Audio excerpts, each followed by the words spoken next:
My name is Myron Sellers, and I'm 63 years old. For 9 summers straight, my parents dropped me at my aunt's store in June and picked me up in August, so my brother could have what my mom called family vacations. 9 years, 9 postcards, 9 versions of the same lesson. The day I got my high school diploma, my car was already packed. By midnight, I was unpacking in another state, and they didn't know which one. It took them 4 years to find me. And when they finally did, standing in the middle of my cafe, 2,000 miles from Ohio, my mother looked at everything I'd built, and the first thing out of her mouth told me she hadn't driven all that way to apologize. She'd driven all that way to collect something. Welcome back. Drop a comment and subscribe. Let me take you back to the summer I turned 8, and the blue suitcase that started everything. It showed up on my bed on the last day of 2nd grade. Sky blue, hard shell, little wheels. My mom presented it like a birthday gift. 2 days later, we drove 5 hours north to my Aunt Linda's green house on a lake in Michigan. My parents stayed for lunch. Then my dad carried the blue suitcase up the porch steps, and my mom knelt down and said the sentence I would hear for the rest of my childhood: "Strong kids don't make a fuss." She kissed my forehead, got in the car, and drove off toward the airport with my brother Danny in the back seat, bound for Orlando. Here's the detail that took me 20 years to say out loud. That trip was booked in March. The suitcase was bought in April. Nobody told me anything until June. Every summer after that had the same shape: 5 hours north, lunch at Aunt Linda's table, the car pulling away with 3 people in it. Then some week in July, a postcard addressed to me in my mother's cheerful handwriting. 9 summers, 9 cards, and every single one carried the same line on the back: "Wish you were here." Not once did a card say, "We miss you." Not once did one say, "Next year you'll come with us." The message was never an apology. It was a caption. Look at the family having its vacation. To be fair to my parents, the story didn't start with a suitcase. It started with a hospital. When Danny was 6 and I was 2, he was diagnosed with leukemia. 4 years of chemo, my mother sleeping in a vinyl chair beside his bed, my dad working doubles to keep the insurance. Danny got his remission when I was 6, and that should have been the end of the emergency. Instead, it became the founding document. My parents came out of those years believing Myron is the easy one. Myron doesn't need anything. And here's the part I want you to sit with. The vacations without me didn't start during the illness. They started 2 summers after he was cured. The emergency ended. The system it built did not. The summer I was 10, I made my case for the Grand Canyon. I packed my own bag a week early, wrote a list titled "Reasons I Should Come," practiced my speech in the mirror. My mom knelt to my eye level and said, "This trip is for your brother, sweetheart, after everything he's been through." Then the family motto, "Strong kids don't make a fuss." That night, I heard the rumble of little wheels on hardwood. My blue suitcase was already packed and parked by the front door. Somebody had answered my speech hours before I ever gave it. I never asked to come along again. Now, if this were a simpler story, the summers themselves would have been the punishment. They weren't. Aunt Linda's house on the lake was the one place I was not the easy one, the quiet one. I was just Myron. She put me to work my first week there. Real dough, real scale, Real customers. She taught me pie crust the summer I was 9.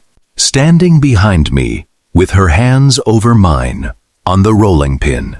One night, when I was 11, she looked at me across a peach pie and said, "In this house, you're not the quiet one. You're just Myron." Then she started to say something else, and stopped, and got up, and refilled my milk instead. The summer I was 12, I found out what was behind those unfinished sentences. I came downstairs for water, and heard Linda on the phone with my mother. Her voice sharp, then cold. Then let him stay with me for the school year. Carol, a long silence. No, I'm not trying to take anything from you. You can't take what someone's already said on the porch. I never learned that night what had been offered and refused. It would be 10 more years before I found out. Something changes in a boy the year he stops asking. Around 14, I opened a notebook and wrote a date on the first page.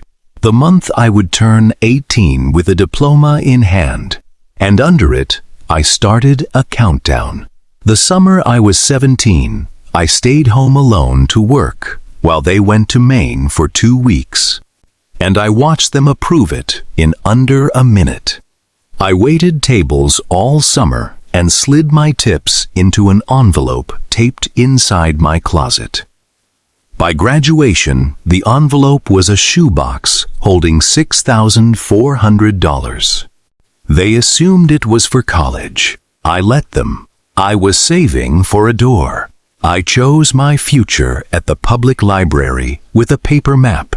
Requirements simple, far enough that nobody could drive there on a whim. A town that needed bakers.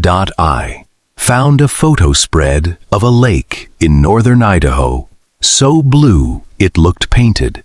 And I recognized it the way you recognize a thing.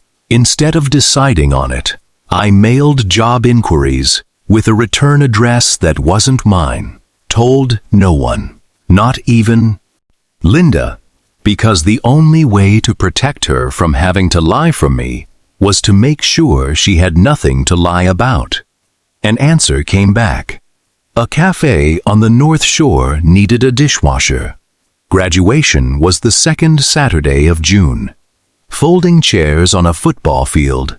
I was up before 5 that morning, and by 1:30, my car was packed. The blue suitcase in the trunk, the shoebox of cash under the spare tire, and beside it, another shoebox, the one with 9 postcards I had quietly taken from Linda's pantry the summer before.